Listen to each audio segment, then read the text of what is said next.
Garland in the corner. He's got it. Feed stands. Pow! With the running in. Mitchell shakes up to the basket and thunders it home. Oh! Mobley throws it down. And Allen blocked the shot at the rim. Welcome to the Chase Down Podcast, part of the Cavs media family. I'm your host, Justin Rowan. The Chase Down is presented by Fubo, the official streaming partner of the Cavs. Watch over 350 channels of live sports and TV, including FanDuel Sports Network without cable. There's no cost and no commitment. Try for free at FuboTV.com/Cavs. The Cleveland Cavaliers allowed us to breathe easy. I was stressed watching that game against the Indiana Pacers. Came down to the wire, but the defense stepped up when it needed to. Darius Garland hit a ton of clutch shots, and they hit enough free throws and secured enough defensive rebounds to come away with a win without Donovan Mitchell. Joining me today to discuss it is my co-host, Carter Rodriguez. Carter, how you doing, buddy? I'm doing good. Big shout out to our boy Shactus in the Chase Down Discord. Obviously, some technical issues with the end of this game.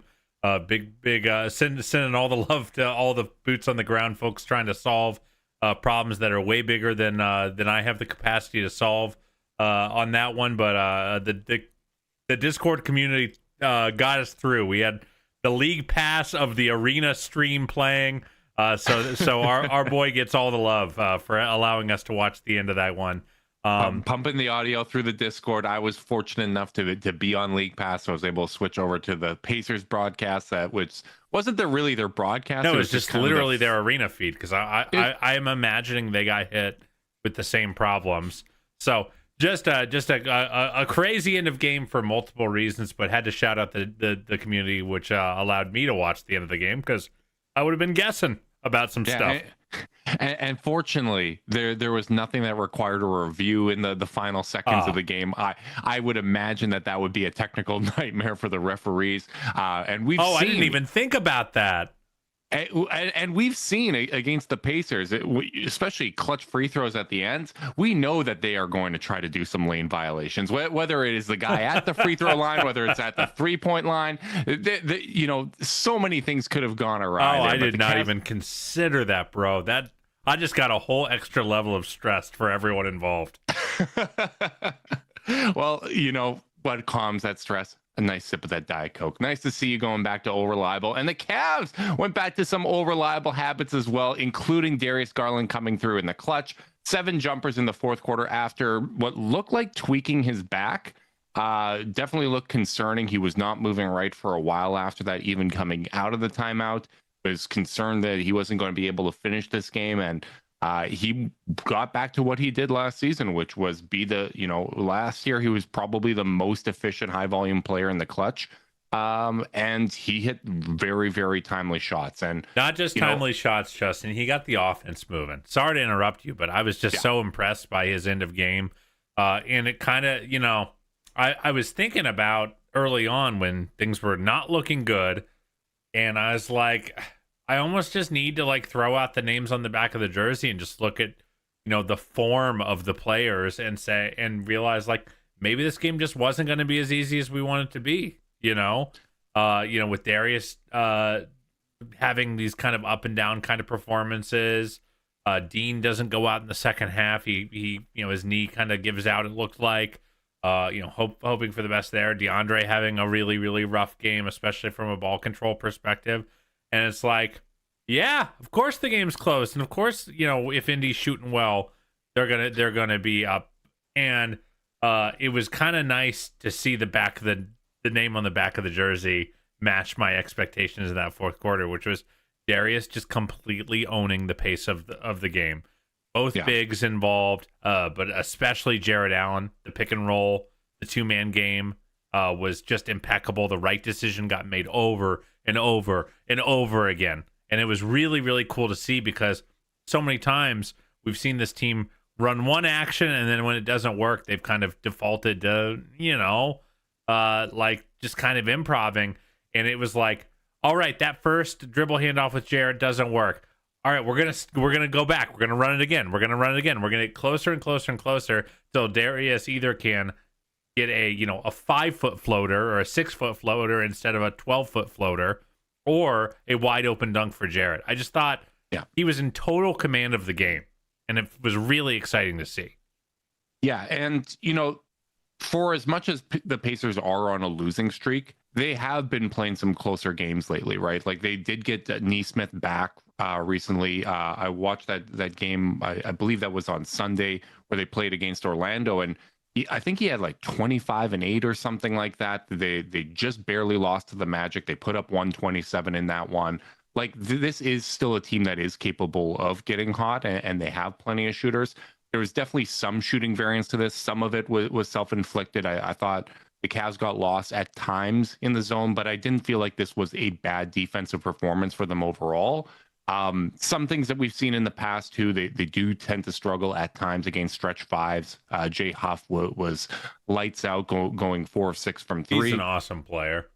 I'm huge fan of what he brings to the table. I think he was one of those guys that I wanted to add in the off season, but yeah, like some of this was shooting variance. Some of it was those self-inflicted wounds, right? Like we talked about the turnovers, and this was once again one of those trends, right?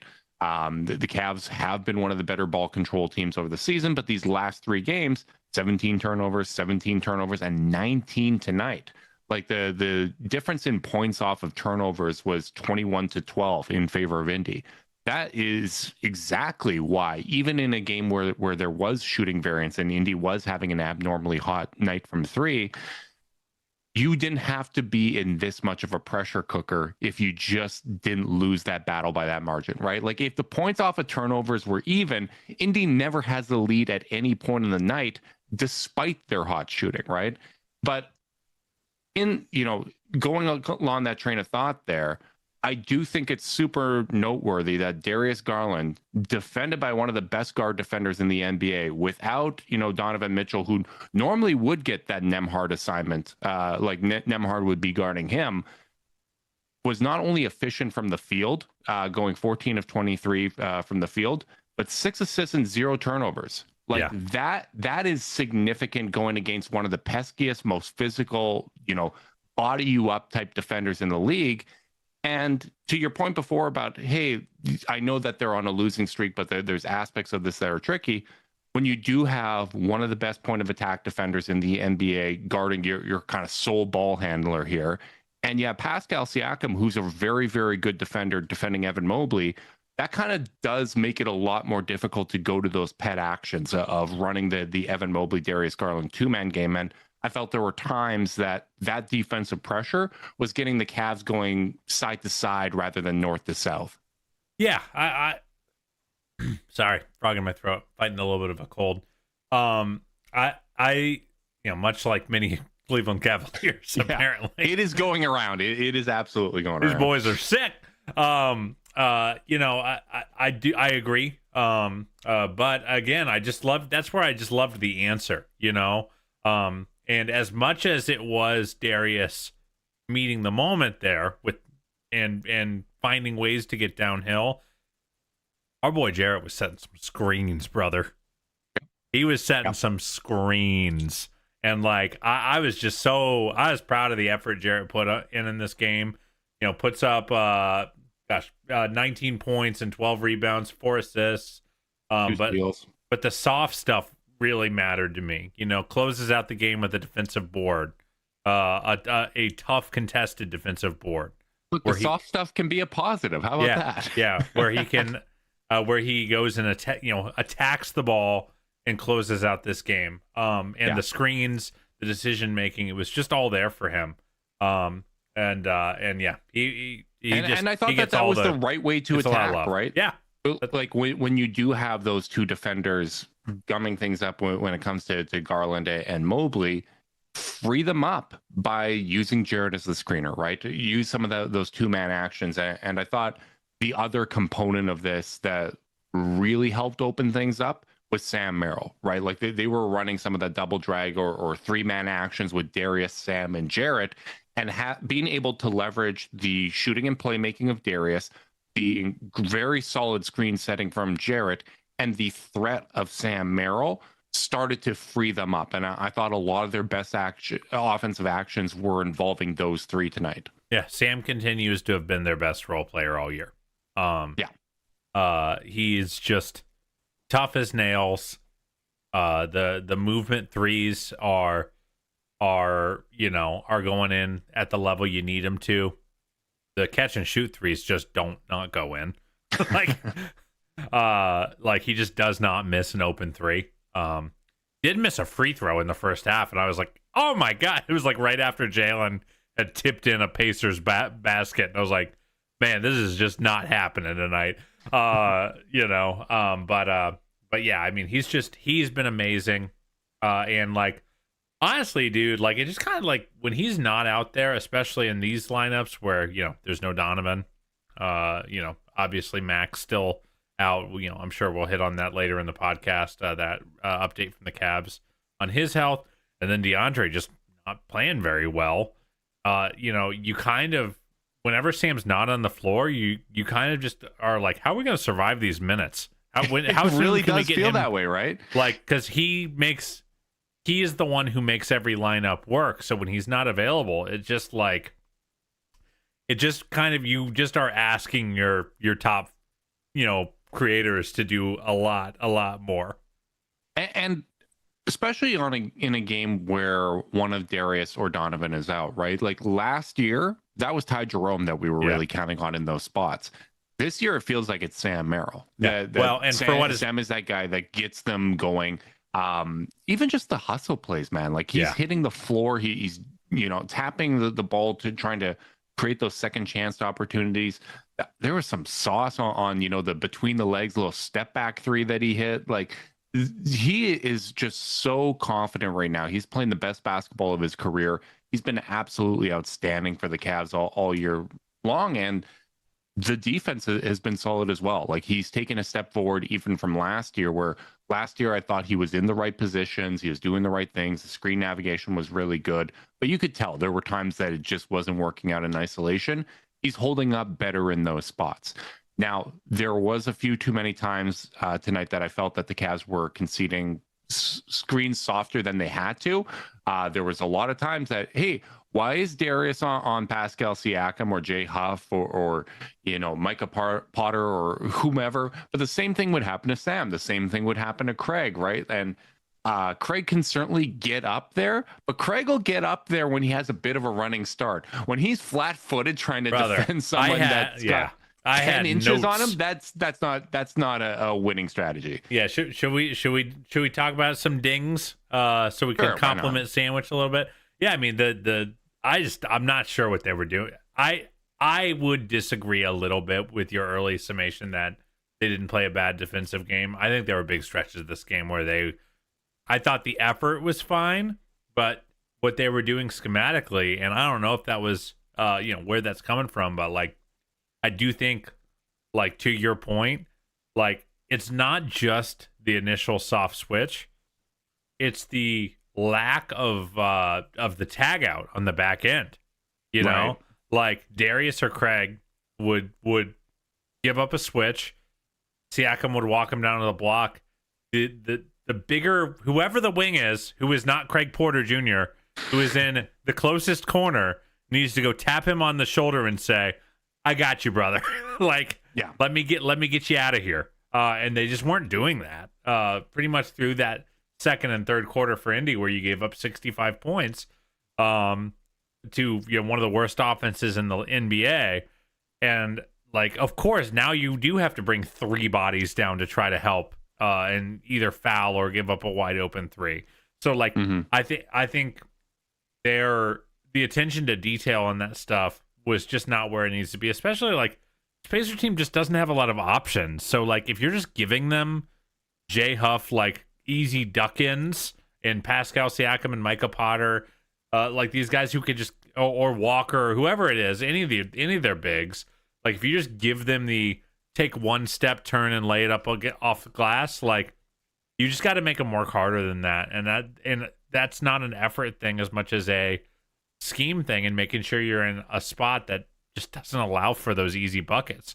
Like you can quibble with, I mean, you can always quibble with how they guard on the ball, but like I think to your point, what they were doing schematically made their effort look worse. I think this is a case of maybe me moving the goalposts because of what we saw earlier in the season. When I see that the defensive effort is there, I feel better about it, right?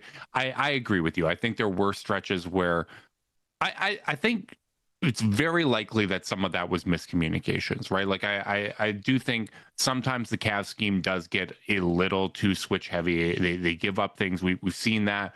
The 3-2 zone seems to give up the corner three more frequently than when they're going 2-3 zone, which I guess makes a lot of sense, but they just don't really kind of contain that top level shell of that zone. So there certainly were stretches where they didn't play solid defense, and they were making mistakes, whether that was miscommunication, whether that was lack of execution, whether it was issues from a scheme standpoint. It's always multifaceted when it comes to blame there. And last thing I'll say on the defense, because I do want to talk about more fun stuff, because there was a lot of fun stuff even in a game that at big stretches was not so fun. The 3-2 zone, I think they got to dumpster it at least, or like not go to it too much. Because they're giving up a corner three almost every time. Like I only think they played it for one possession, in fact, in this game, and gave up a prompt corner three and went back to a man-to-man. Like something's off with their communication in the zone. Like they played a lot of zone last year. Your mileage may vary on how you felt about it. I think we had days where we really liked it, and then we had days where we didn't love it. Mm-hmm. But I don't think it's working for them. I don't think it's serving them this year. And I don't know what the problem is. I don't know if it's an adjustment they need to make, if guys are just not comfortable in it. Like we always say this, but having Naquan Tomlin have to navigate being the bottom of a 3-2 zone that's really hard for a guy with the lack of reps that he has. So maybe it's a personnel thing. I don't know, but I don't think it's working as well this year. Yeah, I agree with that, and it's frustrating because you do have those lapses, as I said before. The turnovers were, I think, the biggest issue. That's where they really kind of shot themselves in the foot.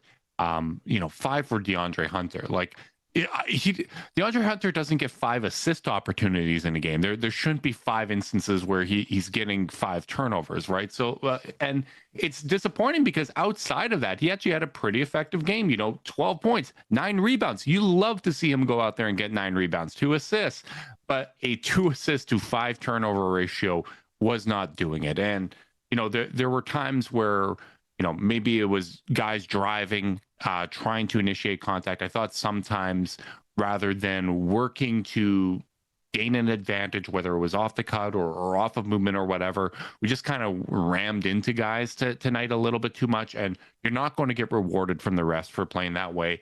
I don't think that the guys kind of have the strength and the coordination to ram a guy off of their spot, maintain the dribble, and prevent a turnover from occurring from someone that's digging in defensively, like a second defender digging in. That's just not working, right? Like that is literally banging your head against a brick wall. So I think some of it could have been sticking with what they're doing offensively and not forcing the issue.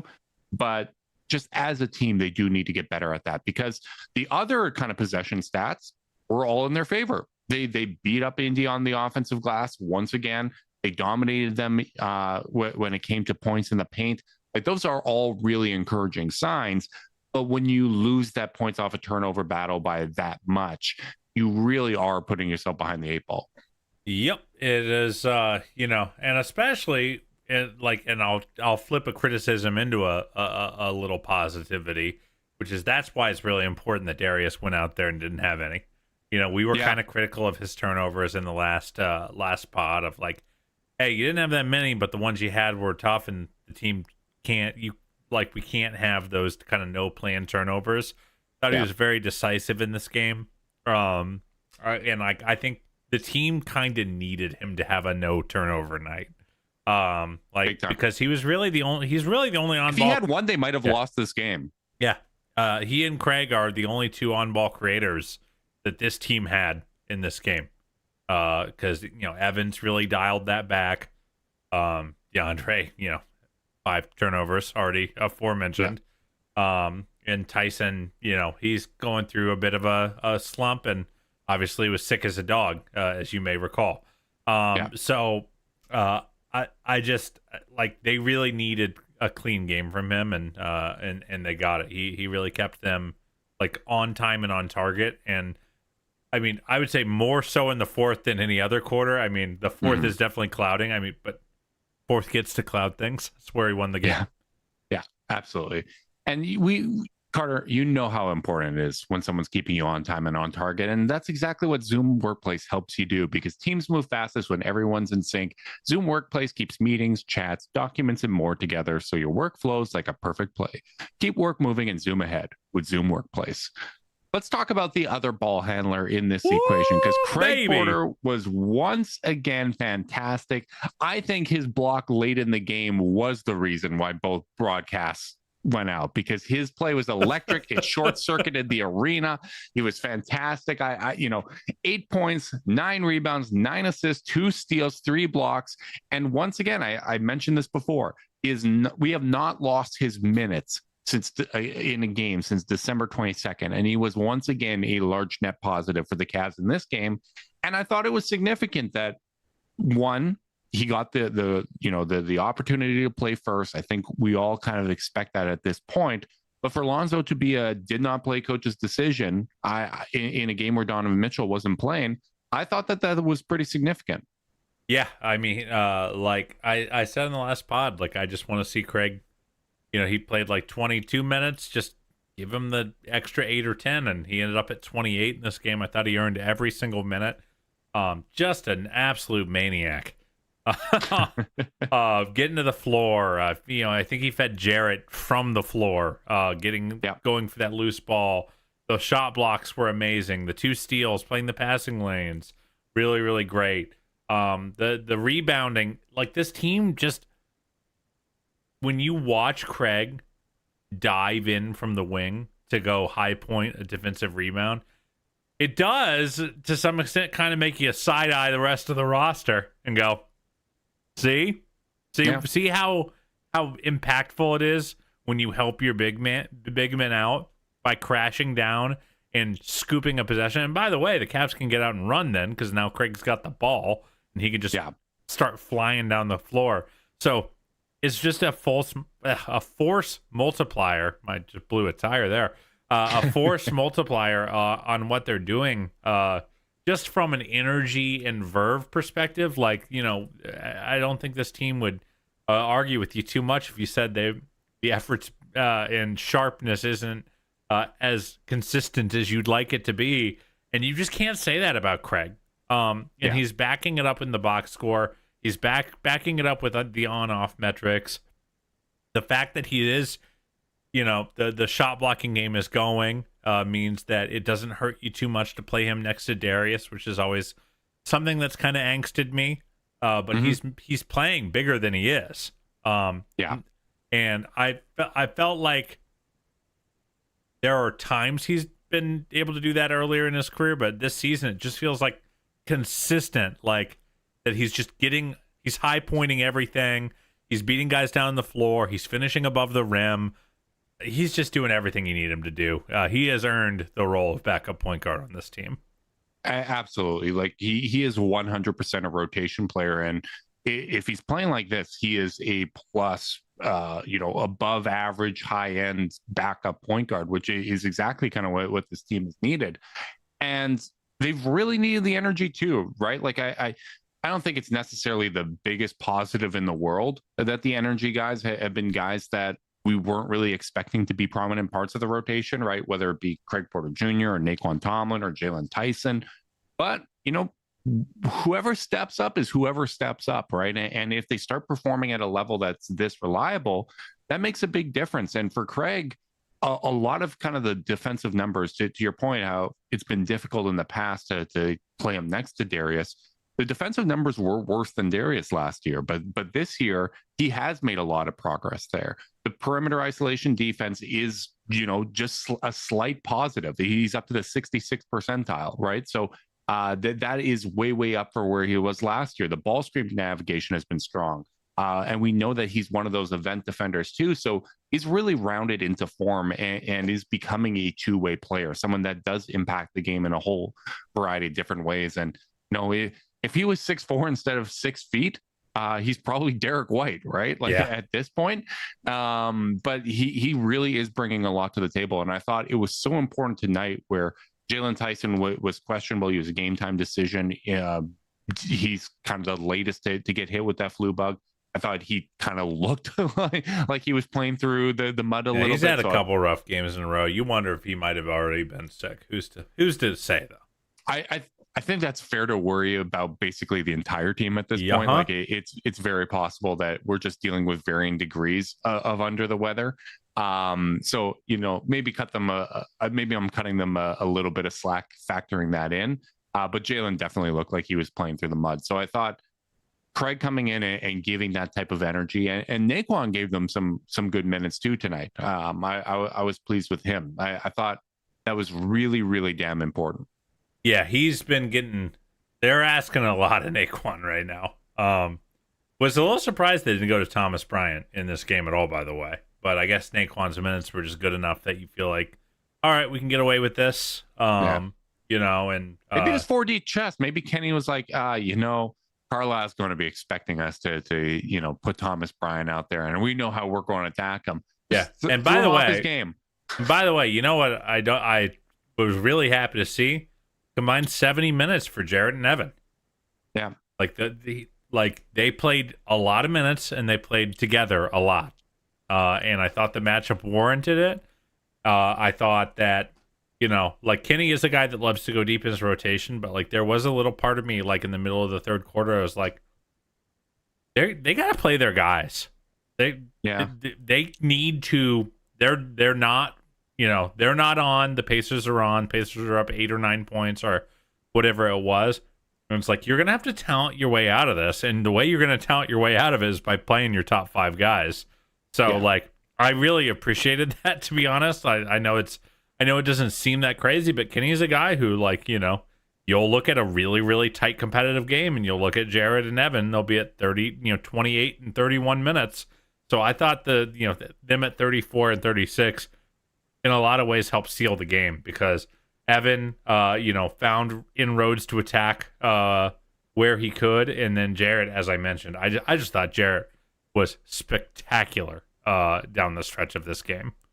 Yeah, and we kind of got some insight recently post-game when Kenny was asked by Jackson Flickinger about not always closing with Jared. And, he gave some justification, some that we've kind of assumed and guessed on this podcast, which was one of the things that I mentioned that, hey, when teams are playing small ball or they're playing 5 out or 4 out, just don't seem as comfortable with Jared defending the 3-point line.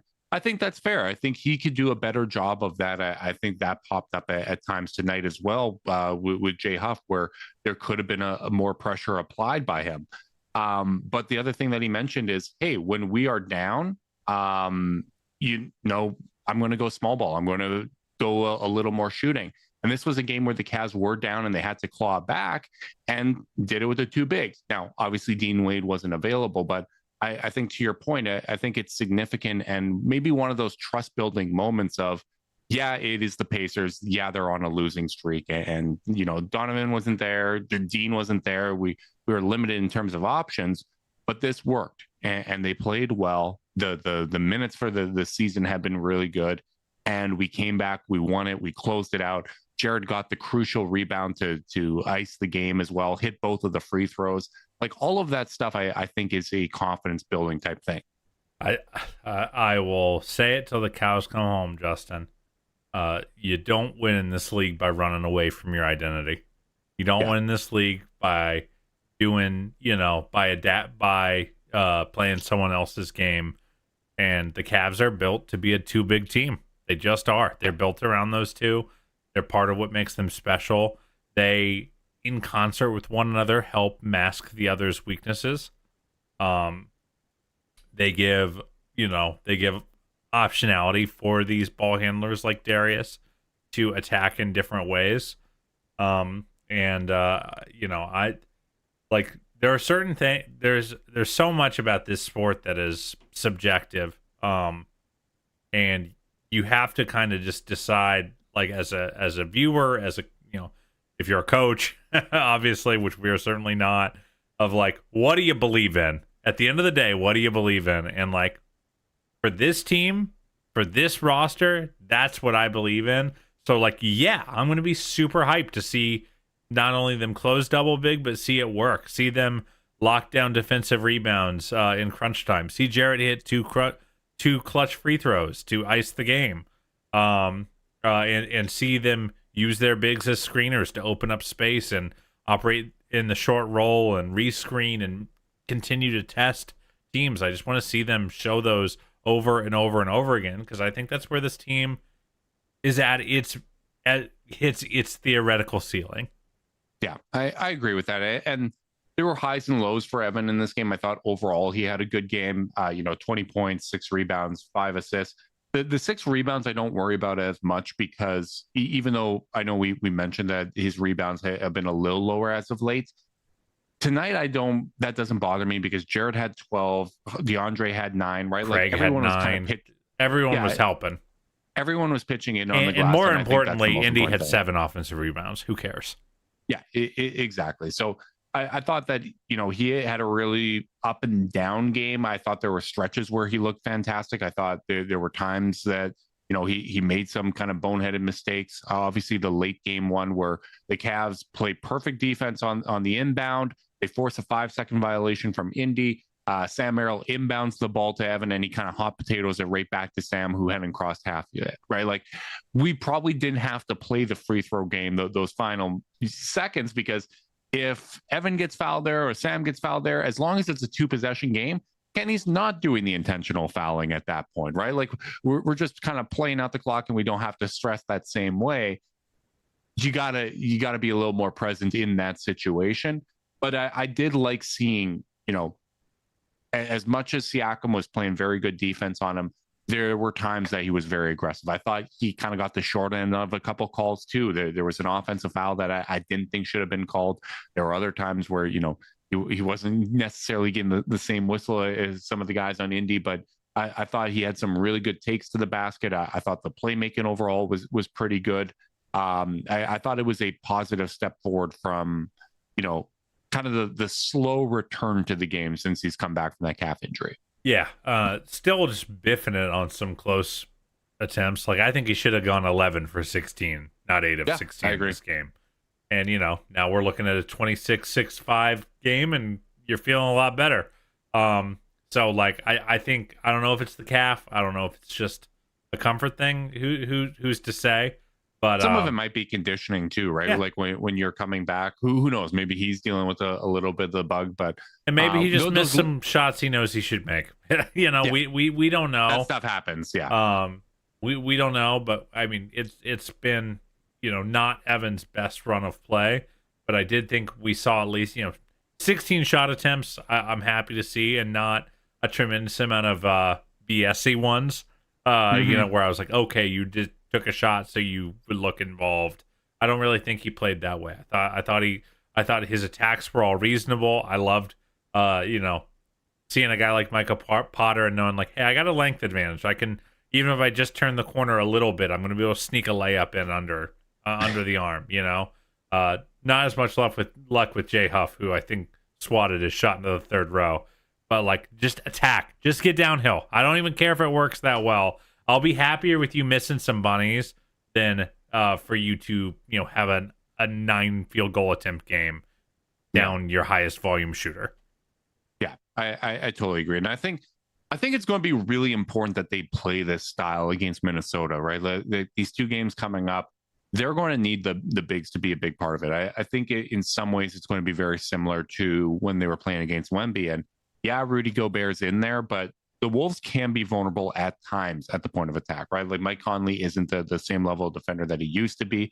They're going to be able to go at Julius Randle a fair bit as well.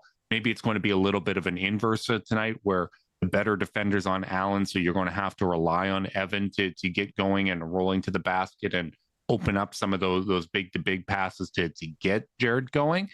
But I do think it's going to be really important to get downhill, to apply that rim pressure and play north-south versus side to side, because Minnesota's been playing better basketball as of late. They can be active defensively. Anthony Edwards, when he locks in defensively, can be a nightmare, and it fuels his offense. And we know how deadly he can be when he gets going.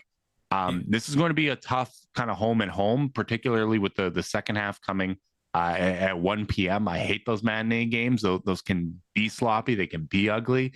I think playing their style and testing against a good Minnesota team is going to be really important. Yeah, I'm excited to see it. I hope they take the lessons they took from the Spurs game. Doesn't matter who's down there. You got to get feet in the paint. You got to attack. You got to play through your bigs, because if you don't, then you're just so beholden to whether your pull-up threes are going in. And I don't like that level of reliance. And I think that the team is finding their way through slowly but surely. And if tonight's game was any indication, certainly not in a linear fashion. Yeah. And Minnesota's been playing a lot better since they've been starting Dante DiVincenzo as well. He's been playing really well for them. So that's going to be a real test, man. And the tricky thing is where we're at with the Cavs right now is there is no game that I go into that I feel like they can't win. But we saw tonight, there is no game where there's no risk of a loss as well, right? They have been playing kind of up and down to their competition, but they've taken on some of the hottest teams in the league, right? I honestly want to know if you feel the same way. Watching Detroit blow out a healthy Knicks team by 30 on the second night of a back-to-back after playing us, that made me feel a lot better. That put things in a better context for me, because that was Detroit missing all the same damn guys, and they beat Detroit, or they beat the Knicks the same way that the Knicks typically beat us. And I felt better about that. I look at some of the scores and I look around the NBA, and you just got to remember that there aren't a lot of flat out bad teams, and the teams are so good that when you catch them on the wrong night, when they get rolling, when they're, get hot from three like the Pacers did tonight, they can put a scare into just about anybody. Even teams like the Thunder can lose by 30 to the Charlotte Hornets. That's true. And the Cavs need to play better. they need to show play better. They we know that to be the case, but the Knicks are 23-13, the Cavs are 21-17. So the Knicks get to have more of those games, and they don't. And that is I feel like it's like you get a reward for taking care of business. At least on this podcast, you do, right? Yeah. Where last year the Cavs blew some games they shouldn't have blown, but they were on their way to 64 wins. So you go, okay, well, it's a blip, it's the NBA, blah blah blah blah blah. So when you're having a crazy great season like the Thunder are, or the Pistons are, you can lose a stupid game and have it not trigger an existential crisis. Cavs don't really have that luxury right now because of the weight of expectations and because of the way that the season has started for them. So again, they need to just chain wins together, and find their road towards that kind of peace of mind again. Because right now, I'm not there. Oh, I'm far from there. Where I'm at right now, my belief is still very high, but my confidence is not there, right? They need to rebuild and re-earn that confidence in my eyes, and probably in their own too, right? And to your point, they blew leads at times last year. Those are the types of ebbs and flows and things that happen over the course of a regular season. They were a worse defensive rebounding team by rank last year than they were this year. But you feel it more because they haven't given themselves that same margin for error. So we know that they need to be playing better. I just felt a little bit better given who the Cavs were missing and the fact that they had a chance to win that game. But everything that we said in that one still holds true. If they took better care of the basketball, they win that damn game. There were so many controllable things that despite being down, guys, they had enough in their control to have won that game, which I still argue about that Pacers series. And I think there are plenty of examples of that over the last couple of years. And I don't know if this team's ever going to get fully right physically. It feels like we're getting hit with one blow after another. But if we come out of this season and what we have as a result of it is knowing how to play better when everything isn't right, I think that would be a positive step forward for the regular season. But along, in that same vein, we do have an update for Max Strus. He will be reevaluated at some time within the next 4 weeks. He had an evaluation, I guess, and showed positive progress, but there were still things that needed to heal up with. Straight up said it. They don't view it as a setback. He just, they wish he was ahead of schedule and more ready, but like they don't view it as a setback. Yeah. So sometime within the next 4 weeks, we don't know if that's going to be the 4 full weeks or whatever. He'll be reevaluated again, and we will get an update. 4 weeks would take us about to February 3rd, which is 2 weeks prior to the All-Star break. So I think right now my hope is basically ramp up, and if he's back after the All-Star break, I'd feel pretty good about that. Me too. They could really use him. He is just such a great player, and someone who I just, on the subject of margin for error, Max Strus is someone that gives them a lot more of one. Yeah, and just he just vibes with a lot of the things I like about basketball. So really eager to see Max come back, and hopefully, but they need him to be 100% healthy. They, especially given the way the season has gone and how folks have ebbed and flowed, they need him. They can't afford to have Max come back early and risk anything. Totally agree. Hopefully he comes back. Hopefully you all come back again for the next podcast. Big thanks to everyone that tuned in live on YouTube. Make sure you guys like and subscribe. Click that notification bell so you know when we're going live. If you're listening via podcasting and you want to support us, leave us a rating, a review, subscribe, unsubscribe, resubscribe, and help cook those books. If you want to be part of the Chase Down's exclusive Discord chat, send a screenshot of that view to chasedownpod@gmail.com. However you choose to support us, we really do appreciate it. Make sure you guys are staying safe out there. Until next time, go Cavs.